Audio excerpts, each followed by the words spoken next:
Bonjour à tous, collection Rock Metal chapitre 8, où je vais vous présenter ma collection de CD, DVD et vinyles de mon groupe préféré, hein, je vais pas avoir peur de le dire parce que là c'est du très lourd. Il s'agit du groupe Divi Speed allemand, Blind Guardians. Un groupe que je suis enfin que j'ai connu dans les années 2000, début 2000, donc sur le tard, hein, parce qu'ils avaient déjà sorti pas mal d'albums déjà dans les années 90 avec l'album A Night at the Opera, hein, en hommage à Queen. Et franchement, j'ai accroché tout de suite, quoi. Les compositions, le chant, enfin tout est vraiment très bon dans ce groupe. Je ne sais pas si vous le connaissez et si vous l'appréciez, hein, vous pourrez m'en parler en commentaire, hein, si vous le voulez. Donc là, j'ai commencé tout de suite parce que là, j'ai pas mal de CD. J'ai beaucoup de CD, hein, je les ai tous, et quelques lives, et quelques singles. Donc je commence tout de suite, en 88. Pour la petite histoire, Blind Guardians s'appelait avant Lucifer Héritage. En 1984, hein, ils ont commencé, donc ça commence à dater quand même. Là, on est sur quand même 41 ans, 39 ans d'existence, j'y ai arrivé. Et donc, c'est quand ils ont signé en fait chez un gros label pour se diffuser davantage en 87 qu'ils ont changé le nom de Lucifer Heritage en Blind Guardian. Parce que Lucifer Heritage pouvait prêter au satanisme et tout ça, donc pour éviter tout problème, c'est devenu Blind Guardian. Et finalement, ça leur va bien, donc sans regret. Donc, premier album en 88, Battalion of Fear. Là, ils étaient vraiment tout jeunes, hein. Donc, avec les titres, hein. Bon, c'est pas comme beaucoup de groupes, hein, j'en ai déjà parlé avant, mais album sympathique, mais bon, c'est album de débutant, on va dire. En 89, ils ont enchaîné avec Follow the Blind.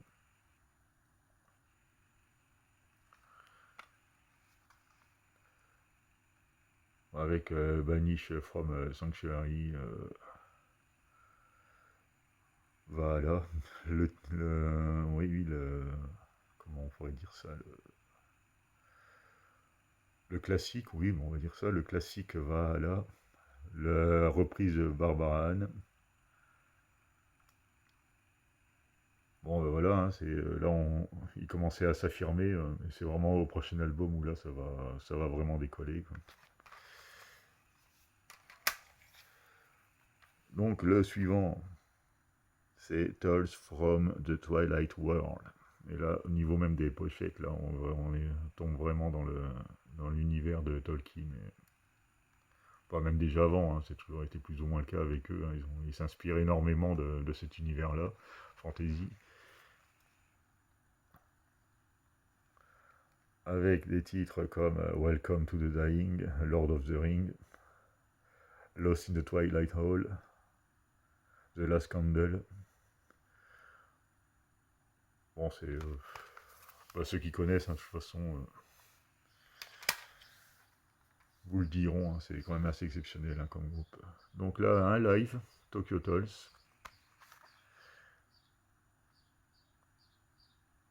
Ah, c'est pareil, en live, ils sont vraiment impressionnants, quoi.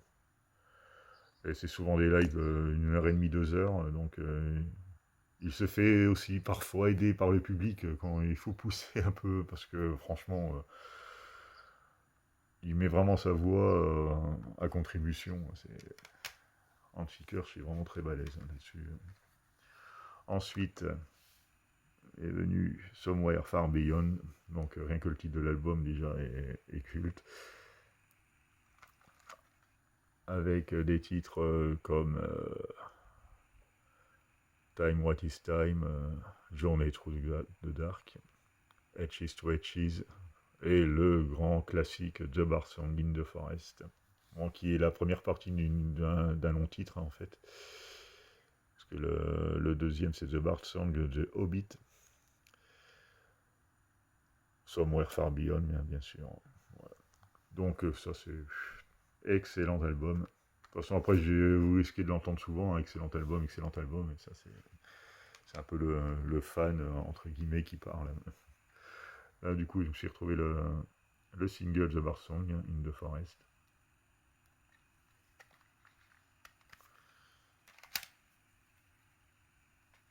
Un petit single encore, Mr. Sandman, qui sont amusés à reprendre aussi. Ils se défoulent un peu sur les reprises, ça c'est assez drôle. Ensuite vient l'album studio Imagination from the Other Side.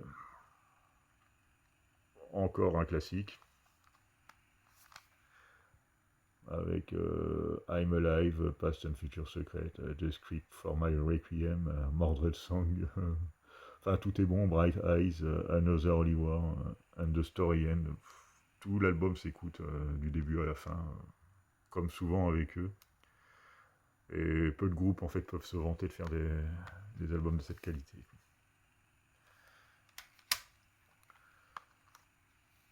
Ensuite, The Forgotten Tales. Ah non, je me suis trompé, c'est pas dans le bon ordre. Ah, c'est Nightmare in the Middle Earth. Avec des titres comme Nightfall. Ça, c'est un concept, hein. Mirror, Mirror. When Sorrow Song, mais tout, enfin, tous les titres sont bons, quoi. Je vais pas vous les reciter tous à chaque fois, parce que là, du coup, un concept album, hein. C'est pour ça qu'il y a beaucoup de petits interludes entre les titres, hein. Voilà. Le single de Mirror, Mirror. Toujours les illustrations, hein, sympathiques.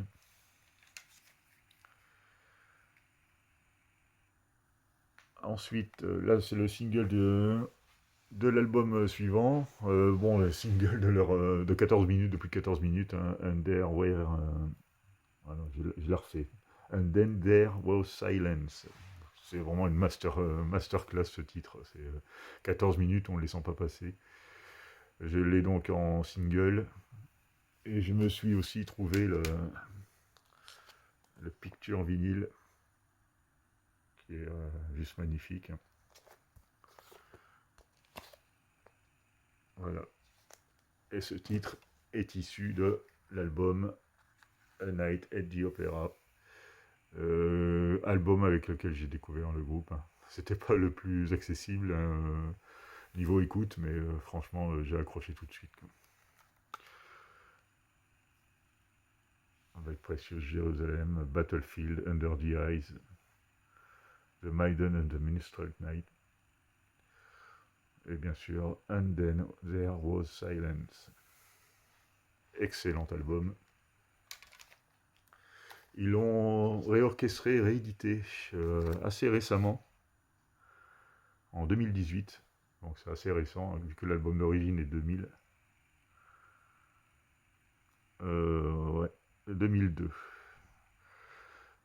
Donc voilà, hein, réédition avec des bonus. Là c'est un live encore. Ah, j'ai quasiment tout, hein, des lives au single. Bon, même si j'ai pas. En single, il va devoir m'en manquer pas mal, je suppose, mais tout ce que j'ai pu trouver. Donc voilà, c'est pareil, hein, pour remplir un concert, ils ont pas de mal, avec tous les bons titres qu'ils ont. Ensuite, un petit album de reprise, là où ils se sont fait plaisir, qui est sorti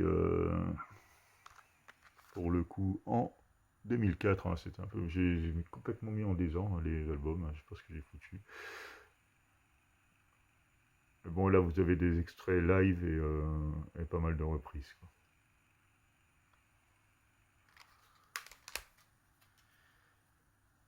Le single de Fly, issu de l'album A Twist in the Meat. Là pour le coup ils ont quand même changé dans cet album-là. Ils ont essayé d'innover, tout ça. Ils ont une touche un peu plus moderne sur certains titres, notamment sur Another Stranger Me. Le Fly aussi, hein, est assez intéressant. Après, c'est pareil, hein, This Will Never End, Carry the Blessed Home, Stray Through the Mirror. C'est beaucoup, beaucoup de bons titres. le single Another Stranger Me, justement.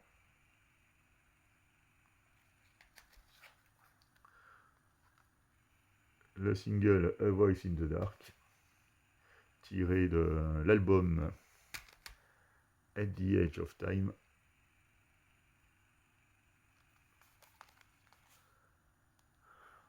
Avec Sacred World qui apparaît dans le jeu vidéo Sacred 2.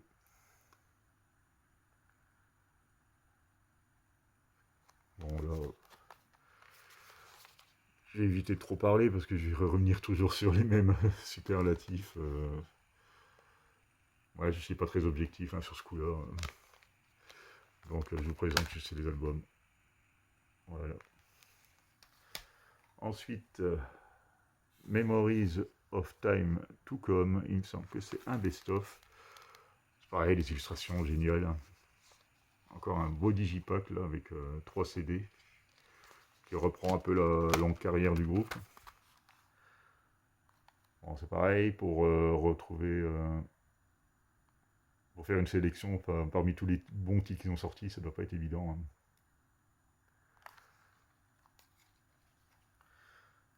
Ensuite est venu Beyond the Red Mirror, tout simplement, qui est sorti en 2015.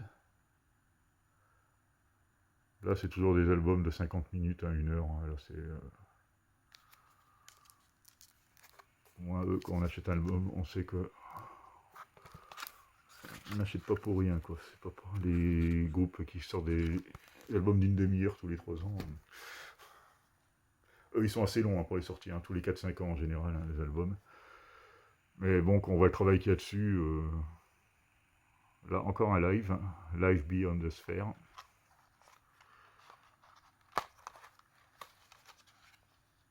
Digipack, 3 CD, toujours très généreux, leur édition. Voilà, donc un concert tient en 3 CD, quoi. C'est pour vous dire la longueur, quoi.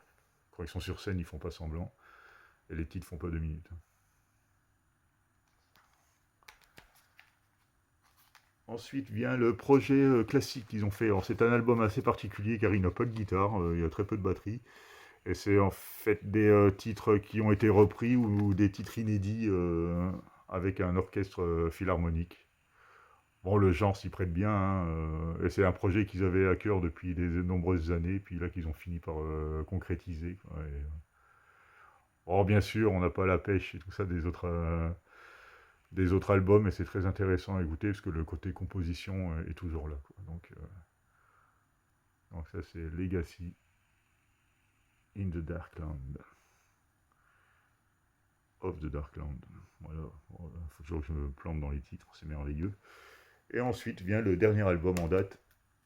Alors là, on se dit, bon, après leur projet classique, ils se sont calmés. Mais non, c'était mal les connaître, puisqu'ils ont sorti cette bombe, The God Machine, où j'ai jamais vu, en tout cas entendu, aussi énervé dans un album. Ils se sont lâchés, c'est une bombe. Franchement, alors là,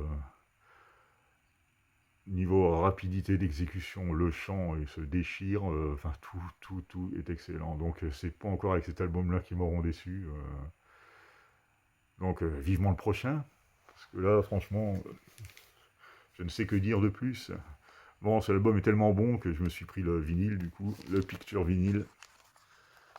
Pareil, très jolie édition.